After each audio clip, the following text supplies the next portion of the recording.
This is Ask Joe number 206, man.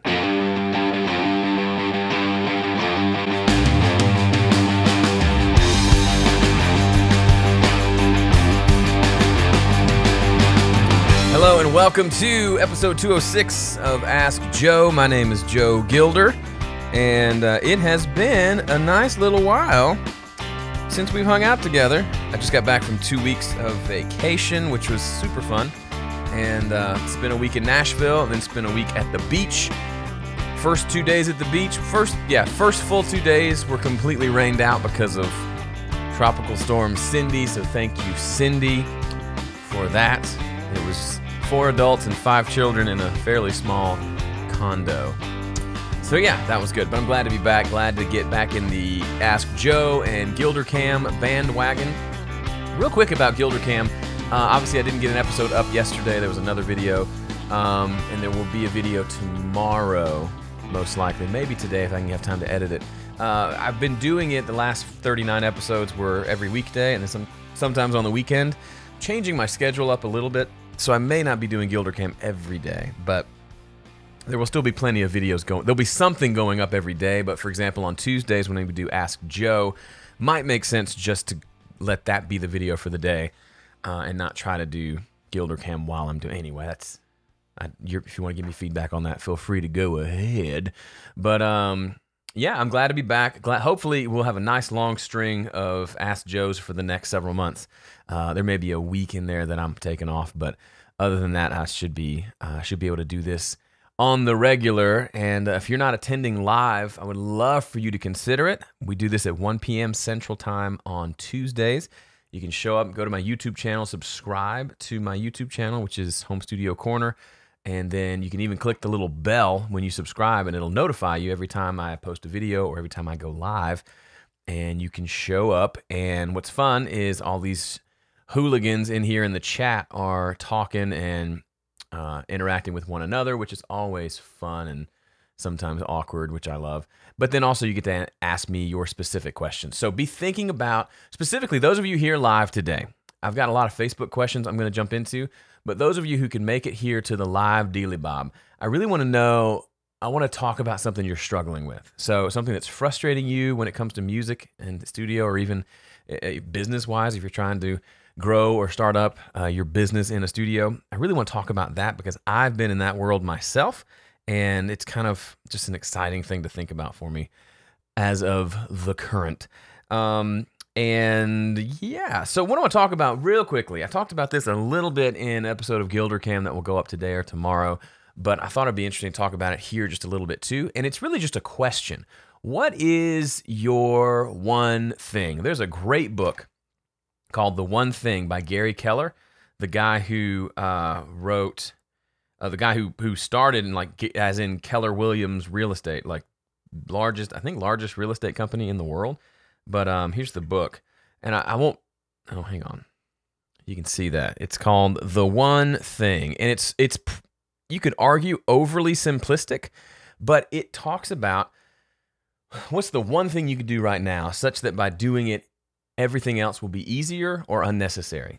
And it kind of takes the Pareto principle, the 80-20 rule, and a few other things you've heard from different people, and kind of combines it and distills it down into something really simple. If you're like me and you can very easily overcomplicate things, it's a very interesting question. And it helps you think about what's the one thing I need to be doing in my life right now, like big global stuff, the one thing that I need to be doing in my business, one thing I need to be doing as a musician. But you can also hone down to, okay, it's Tuesday morning. What's the one thing I should do this morning? If I couldn't do anything else, if I did this one thing, it would make everything else easier or unnecessary. Great book. I listened to the audio book, listened to it at triple speed in a couple hours because I'm a weirdo nerd like that. But it's a very good book. And what I'd like you to do, if you're here live on the chat or if you're watching this on YouTube or listening to the podcast, go find this episode on Home Studio Corner or in YouTube and leave a comment below. It's episode 206. Leave a comment below. I'd love to know just your at first round of this, what's your one thing? What's the one thing you should be doing that's more important than anything else you're doing right now to help you specifically as regards music? So I'd be interested to hear that. Also, thank you to Tim. Next Tuesday is July 4th. Yeah, I won't be doing an episode next week.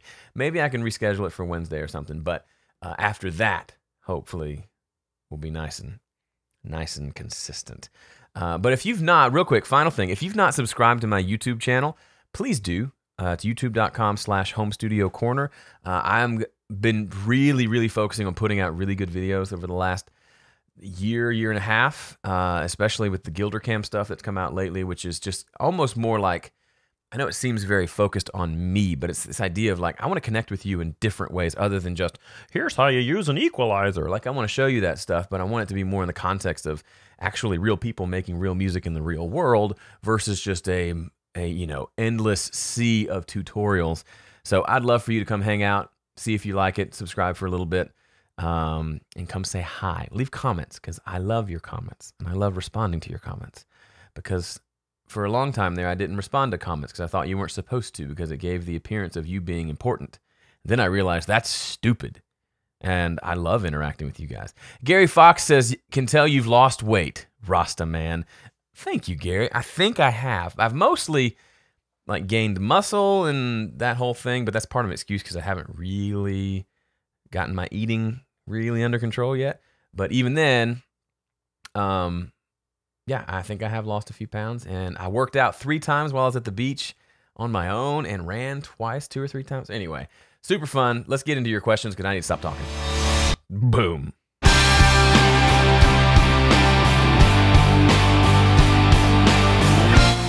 You know, it kind of makes me happy that after taking a couple weeks off, I come back and I am stupid rusty at doing this whole, not that I've ever been super polished, but I feel extra rusty doing this episode of Ask Joe today. And that makes me happy because it means that so much of what we do can really just be boiled down to effort.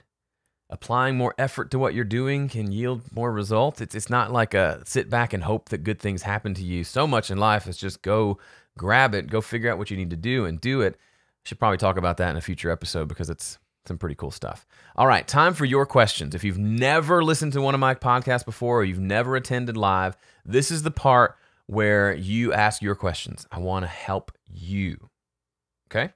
So I'll do my best and we'll see how long we can go. I've got several good questions over in Facebook, so while those of you on the live chat are carefully wording your perfect question, I'm going to answer a few over on Facebook. James Lawrence says, for the past 5 years, I've been using the KRK Rocket 5s I got on my 15th birthday. That means you're 20.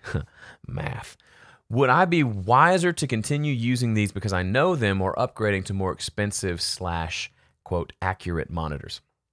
It's a really great question. You've probably heard this before, James. Graham Cochran, my buddy, he is friends with Jakir King, who's a mix guy here in Nashville. It's kind of funny. Graham's a friend, even though I live in Nashville. I should probably have more friends. Anyway, he's been mixing on, I think, Rocket 5s, and he does things like Kings of Leon, right? Like, he's doing legit work because that's just what has worked for him. He gets good results and he keeps doing it. Does that mean everyone needs Rocket 5s? No, that's not the point at all. The point is, as long as they're good enough and they're not bad speakers and they're not, so inaccurate that you can't possibly get a good mix, if that's not the case, I say stick with them. If you remember these big Mamma Jamma M audios that I have, I didn't pick them. I actually won these. I'll show you. I won these things right there at Sweetwater. When I worked at Sweetwater years ago, I got these probably, 8 years ago maybe. There was a Christmas song contest that they had where anybody on staff could do a Christmas song and submit it, and Avid was running the competition, and they gave away like a 003 and a microphone and speakers, and I won, and so I got all that stuff. Are they good speakers? Yeah, they're great. But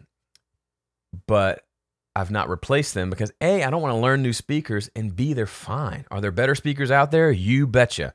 Will they help me get better mixes? Maybe. I think that's irrelevant. It's kind of like saying, just because there's something better doesn't mean what you're doing doesn't matter. And this reminds me of something I was thinking about this morning. I was looking at, if you ever heard of, I'm sure you have, Pro Studio Live. It's a website membership community where they have lots of tutorials. It reminds me a little bit of Dueling Mixes, but they talk more about recording and also mixing and have lots of guest people versus just the same. Anyway, I was just kind of researching them a little bit this morning, and there was this moment, kind of a long moment, of seeing that they're doing something really well, and me feeling inadequate because of they're doing something well. They're doing what I do, as far as like creating content around music and audio, and they're doing it really well. That has nothing to do with what I'm doing, right? Other than the sense of you could call them a competitor. But I thought about musicians. I'm a fan of lots of musicians. The fact that I'm a fan of Sia, who I've just listened to her stuff a lot recently, she's fabulous, doesn't make me any less of a fan of the Foo Fighters or Switchfoot or whatever. Just because I'm a fan of one doesn't take away my fanness of another. I'll see both if they come through town. You know what I mean? So just because, and to kind of tie it back around, just because there exists a better speaker doesn't mean that yours is inferior. Just because someone else is a better singer than you doesn't mean you're a bad singer or that you can't make a living singing. Insert any famous person with a weird voice. Bob Dylan. You could go on days and days. So anyway, just remember that when you start playing the comparison game, whether you're comparing yourself to other people, you're comparing your equipment to someone else's, it's fine to ask those questions. I think it's good to say, okay, am I hurting myself with what I have? But most of the time, the answer is going to be, no, I actually can do just fine with what I have. Or maybe there's something you could better spend your money on. You already have speakers and they're adequate. Could you get a different guitar or a new couple of guitar pedals or a keyboard with better sounds or a virtual instrument that gives you sounds that you don't currently have now? To me, that has a bigger impact on your overall music experience than upgrading your speakers and maybe being able to hear things just slightly better. You could pay $1,000 and get a 5% improvement, or you could spend that $1,000 on a couple new guitars and have completely different tones that you've never had before and see like dramatic improvement or at least change in your music. Long answer to a simple question, but it was a good one. My buddy Tiki Harea says, how do you get motivated to do the boring, important work other than knowing that the IRS will bite you if you don't do your taxes right? I don't know exactly. What I do know is I do get motivated about some things. So if I set up, one thing I like to do is, and I'm not super consistent at this, I'm getting better, is to pack my schedule. So not, at least work days, most days I try to not have a lot of white space in my calendar, on my planner, whatever I'm using, so that I move from one thing to the next and I don't get bogged down wasting time. So for me, that might mean I plot in and schedule time to deal with those boring things. And if you plot something later in the day that you want to do, and you can't do that until you've done this thing, it takes discipline, but if I do that and I know if I blow this thing off, I can't move on to the next thing that I really want to do until I do this one thing. And it somewhat helps me to get the thing done. Also, it helps to just reframe it. Even though you don't like it, it is important. If it's not important, you don't need to do it.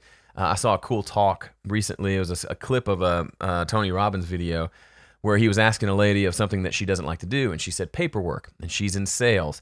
And she was saying it's unimportant, it's just busy work that doesn't matter. And he went down the path of asking her a lot of questions, and by the end of the interaction, she realized that the paperwork was hugely important because it was, stuff that was following up on sales she had made. It was keeping her promise. It was a part of the sales process. You can't just make sales and then not deliver on them, right? And so that means that paperwork is just as important as getting the sale itself, if in one way. So that's probably change how you think about some of the boring stuff. But you know what? You said it was important, so maybe that's not really a problem with you.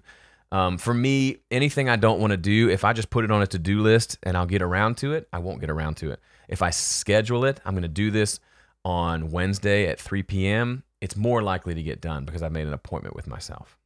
Not perfect, but it's a step in the right direction. Ollie says, to use the Strymon Big Sky or not to use the Strymon Big Sky. I love all the Strymon stuff. I've never used it, but everything I've heard from them sounds amazing. Aaron Holt says, any advice for recording my first full-length album in one go? I've heard some stuff Graham talked about with his mobile recording rig to get things done in a couple of days. I plan on doing everything in a little bit longer time span, but I'd like to know if there are any DAW setup tricks or anything to make going from one song to the next really easy. The only thing I can think of from a DAW standpoint that'll make it a little easier is if you do your first song and then create a template from that, and then create all the rest of your songs from that template. Either do that or just create a template before you start that has everything you need. It has all the tracks you need at least for that initial session. It's got all the buses that you need, all the routing that you need, all the reverbs and delays on buses that you may need. Then you're not having to completely recreate those every time, rename the tracks, reorganize the routing and everything else. That's what I do when I have a tracking day. It all starts with, it depends on the session, but that first song kind of sets the stage. A lot of times I won't even create the template until that first song. So we'll do the first song, make changes, because there will always be changes, whether it's just changing the levels or changing how things are routed or adding a track because we set up a different microphone that we weren't expecting to set up. Then once all that's done and the first song is recorded, I'll save that as a template and then use that template to open up song number 2. Now I've got everything there. The way Studio One does it, it also saves the audio. So when I open up song number 2, I just have to delete all the audio there, remove it from the session. Then I resave the template, and I have a template now that doesn't have audio in it. It's just a blank session with all the settings that I want. So there you go. Let's see. Peter Delano says, can you talk about normalizing audio? I'm thinking more about gain staging than as a mixing technique, when to apply and when not to. So for me, I only normalize if I have to turn something up. And the reason I use it more as a tool, not to get maximum volume, but just to prevent myself from clipping. So normalizing, if you're not familiar with that, it's literally, the way I understand it, it looks at the audio, it finds the loudest peak, and then when you say normalize, all it does is turn that audio up as much as you can turn it up until that peak is clipping. So if the loudest peak was at -6 full scale, it'll turn it up 6 dB to get it to 0 or 5.9 or something.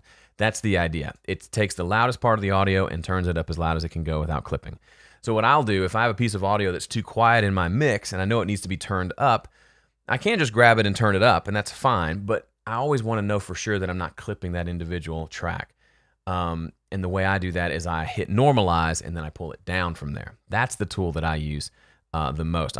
If there's a bunch of tracks that are too quiet, I'll normalize them all, then I'll pull them down so that they're at a reasonable level with the fader at 0. That's the way I like to approach it. I'm not big on gain staging other than what I just described. And last Facebook question, Simon, my boy from Sweden, who has been in the studio right over there. I miss you, my friend. Says, I've spent 2 weeks writing a song every morning before I run to catch my train for work. It's been very interesting, although some days I feel like every song sucks. How do you feel about the material you wrote when you did your 50-song challenge, and do you have any tips or lessons you could share? Really great question. So for me, if you remember back in, was it 2014? So gosh, 3 years ago, I made a challenge to write 50 songs in 12 weeks. I wrote about 23 or so and then stopped writing for several weeks because I got burnt out. And then I realized I was 2 weeks away from the deadline, so I really hunkered down and wrote the other 26 or 7 songs in a 2-week period. What's interesting about all that is, so I was writing all of these so that I could pick 10 or so for an album. 80-20 rule, that whole thing. What's interesting is 8 of the songs that made it onto the album came during that last 2-week crunch time period when I was just blowing through songs, and if I had an idea, I just wrote a song, even if it was stupid. And that kind of removing that filter, really removing that filter, ended up writing some really cool songs that I may not have written otherwise. Now, will that happen for you every time? No, but I would say, Simon, for me, if I write a song that's not any good, it's a bummer, but to me, it's just a step to the next song. And if this song's not good, I still want to finish songs because I want to get in the habit of always finishing, just because it's a good practice. But then I can either go back and steal a line from that song, steal a melody from that song, or if nothing else, I can know that song was one step to my next song, which is one step to a great song. And you never know. You could do this for 2 weeks, and you may find on week 4, you write 5 songs in a row in 5 days that are all incredible. There's no real formula for it, but man, if you're going to keep practicing that songwriting engine and you already are a pretty good songwriter, which you are, Simon, I really liked your EP that you did. I think you can't help but get better, if that makes sense. All right, my live chat has disappeared. Where'd it go? There it is. There it is. Okay. I went to pull up the chat and I thought you all had disappeared. Thank you for not disappearing. Okay, now I'm back in the live chat. Let's go Trying to get some of your questions. Here's a good question to kick it off from Fleming. Any plans for the next EP? The only plan so far, I don't have any songs written, but this one the last two, if you recall, I'm releasing 4 EPs this year. Released the first one on February 1st, on March 1st, and then June 1st, and then September and December 1st are the next release dates. The last 2 I've given myself a month to do them, so I've kind of set it as a kind of a fun challenge to start and finish them in a month. I'm going to do it a little bit differently this next one, mainly because I want it to be another full band project, and coordinating with musicians, I needed to track it in July versus August for that September 1st release date. So if you're on my email list, you may have seen I talked about this. I'm actually doing an event for the tracking day. So instead of just tracking and telling you about it later or shooting a couple of videos while I'm doing it, we're going to do the session at a friend's studio. That's a much bigger, nicer studio than this one, and I am opening up as an event so people can come and actually spend 2 days with us while we record. Super fun, super exciting. It's going to be fairly expensive, but I'm giving away 2 tickets for free. So if you're listening to this the week this comes out, which is the last week in June 2017, go to my YouTube channel and find the video about 2 ways to win, and you might be able to win tickets to come, or you can just get on my email list and I'll email you when it's ready, and you can buy a couple tickets and come hang out with us. Anyway, it'll be super fun. So the plan is to do full band and to try to track all of it in 2 days, at least as much as we can. I'd love to get everything done if possible. Right now, I've got Tim Horsley on drums, Joel Bazaire on bass. I'll be on guitars and probably some keyboards, and may bring in a few other musicians depending on how it goes. If enough people sign up, then I'll have a little bit more budget to get a few more musicians in, so that might be interesting as well. By the way, why do you use EP instead of LP? Do you make CDs to sell or just have them do downloads? If CDs, how many do you have you made in a pressing? Well, EP, as far as I understand it, means not a full length, but like so I'm releasing EPs, which are literally like 4 to 5 songs.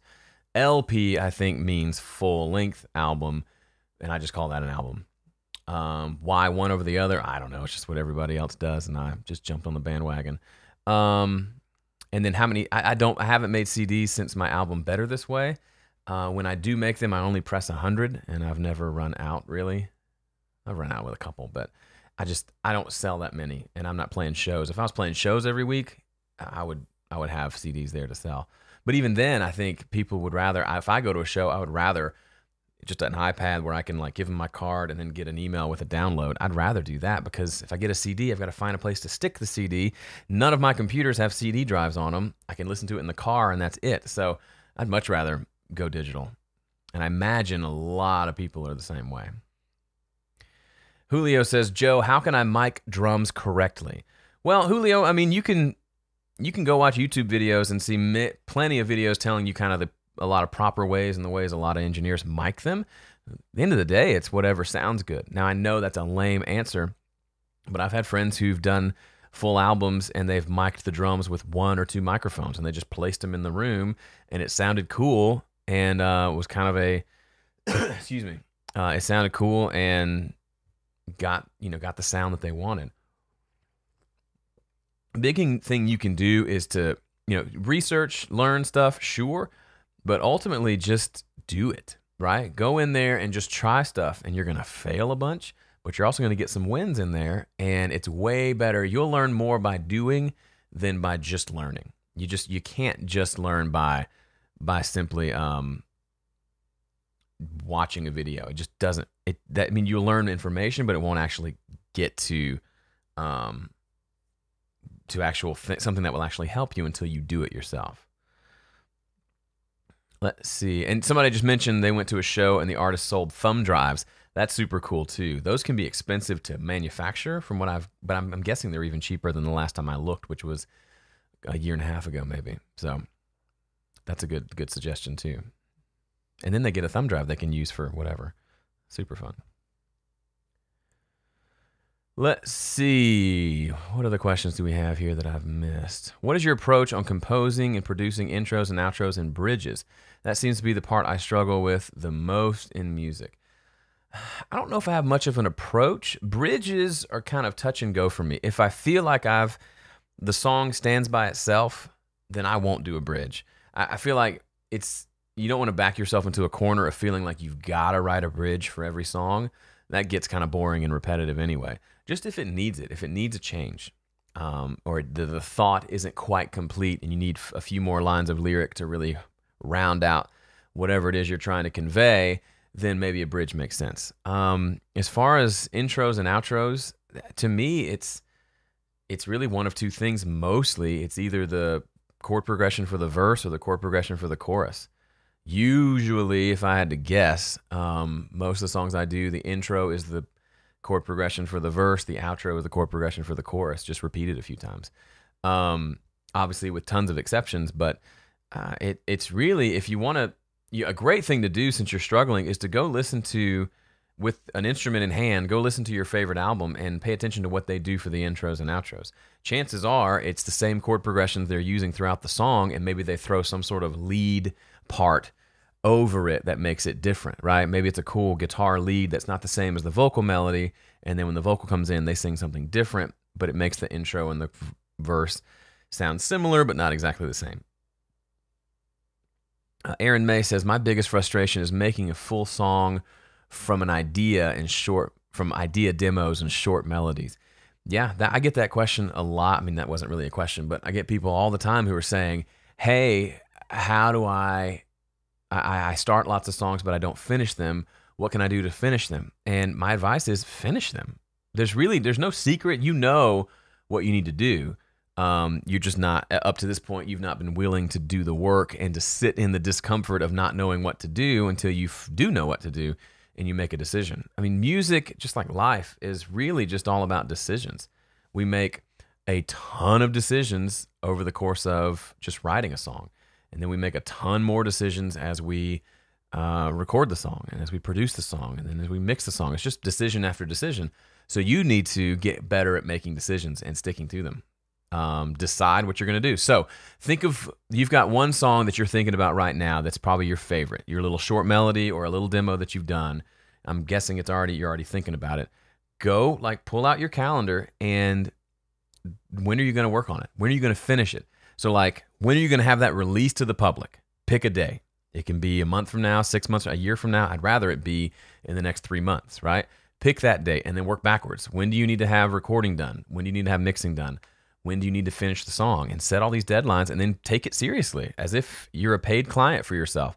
If you can't finish music on your own, then assuming you're not maybe you do work with paid clients and it's different. But if you're the kind of guy who's working on your own music and maybe you'd like to work with paid clients at some point, you've got to develop the habit of finishing stuff. Nobody's going to want to work with you if you're not known for finishing things. It's just like if I was going to hire someone to be my assistant in the studio, but they'd never done anything. I'm not going to hire you because you've not had any initiative to actually do anything. So it's kind of a chicken or the egg thing. People say, well, I don't have any experience because I don't have any experience, but I can't get jobs because I don't have experience. If you're a musician, you've got plenty of raw material to work on stuff. Or you find musicians to play on, that whole thing. Anyway, good question. Don Hamer says, how to interact with other blogs and your blog. I'm in kind of this mode myself of trying to figure out ways to expand my reach with Home Studio Corner. I think I did this well early on, and then I kind of stopped and just kind of focused on creating content and all that. And I feel like I've lost some of that momentum and kind of stayed the same size. Now, growth isn't everything, and I don't want to grow just for the sake of growing, but I do have bigger goals that I want to achieve, and I really can't do that unless I'm growing my audience.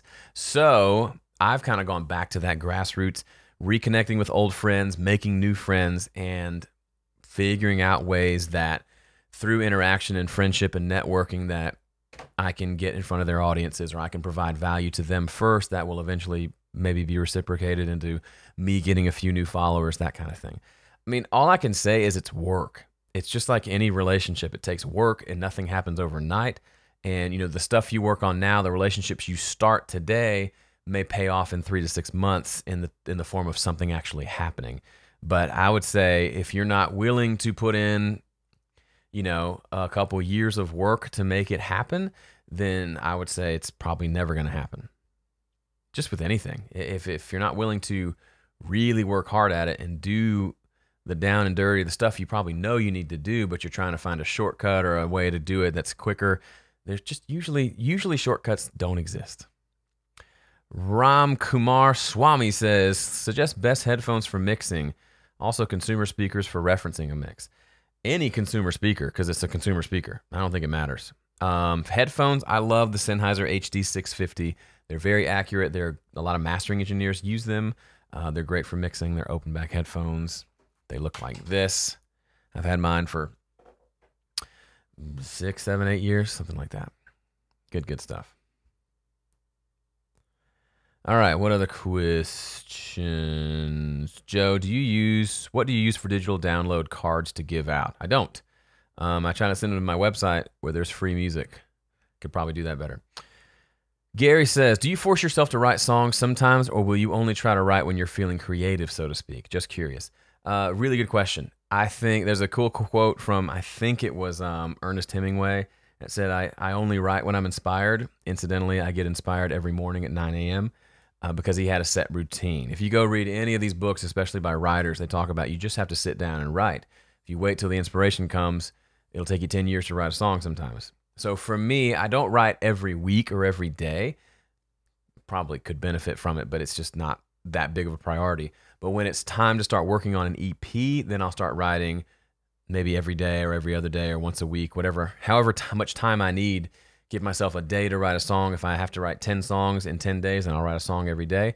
But then I'm sitting down and I'm writing and I'm finishing. That's part of why, if you haven't seen the videos I do, the songwriting corner, I literally did them just because I needed to write songs, and being on camera kind of forced me to actually do it and actually finish, because it'd be embarrassing to sit there and not finish something.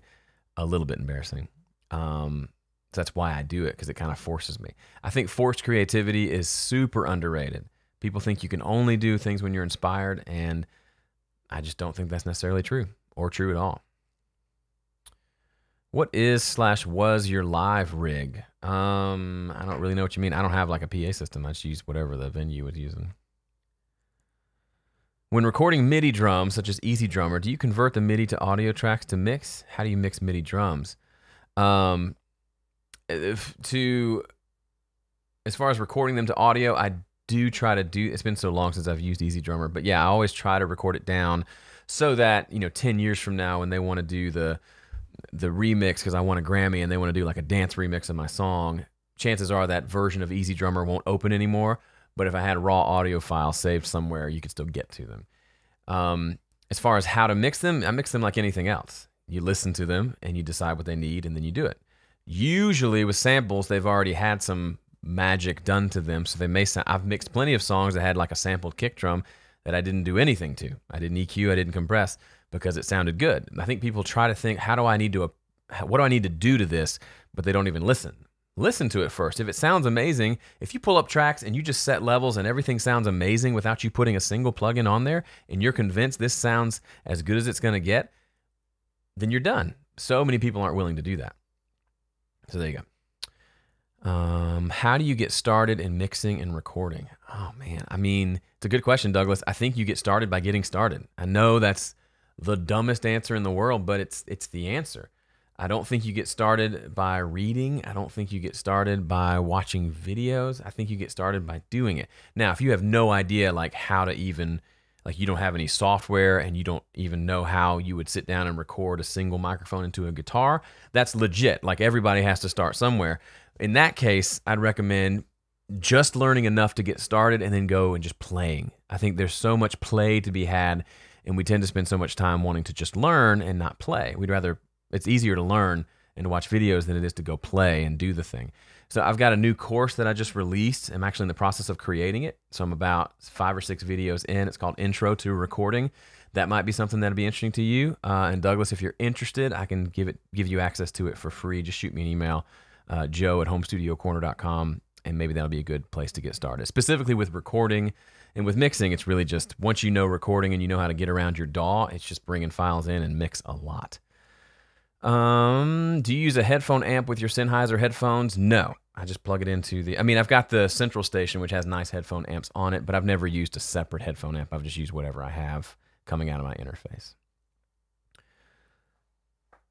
Let's see. What's a good virtual instrument library with electronic beats and good synth for pop music?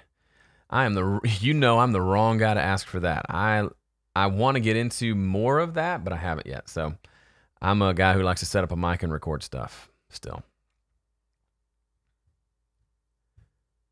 Let's see if there are any other questions that I missed. I got a bunch of them. Hold on.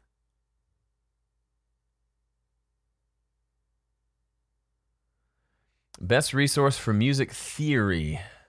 You know, I really loved my music theory class in college. I was a musician and I could play a lot of stuff, but I didn't really have any theory behind it. And it was just one of those things that just blew my mind when I learned about music theory and things like just basic like 4-part harmonizations of old Bach music and stuff like that. I loved it. So if you can find a college that lets you take a class, I know that's annoying, but it's super fun. As far as online, I'm sure there are a million places where you can learn theory online. I don't know what they are though, so Google is your friend there. Nate says, low end clarity. I'm finding my mixes are just lacking in the bottom end. The aha moment for me was using an exciter after my ridiculous EQ move. Something else besides high passing everything? You know, I think honestly, so many times for me, the answer to dealing with low end was not in doing more processing, but doing less. So if you recorded this stuff, if it's just bad bass and kick drum sounds, well, there's your problem. Go fix that. If it's recorded really well, I don't find when I mix good recordings, I don't find myself wrestling with the low end nearly as much as with bad recordings. Does that make sense? Pat says, will we get a peek into some of the ideas you came up over your vacation? Absolutely. I will be talking about them probably a lot over the next few weeks and months, but the next episode of Gilder Camp, episode 40, we'll definitely talk about it. And I'm out of time. I gotta go. See ya.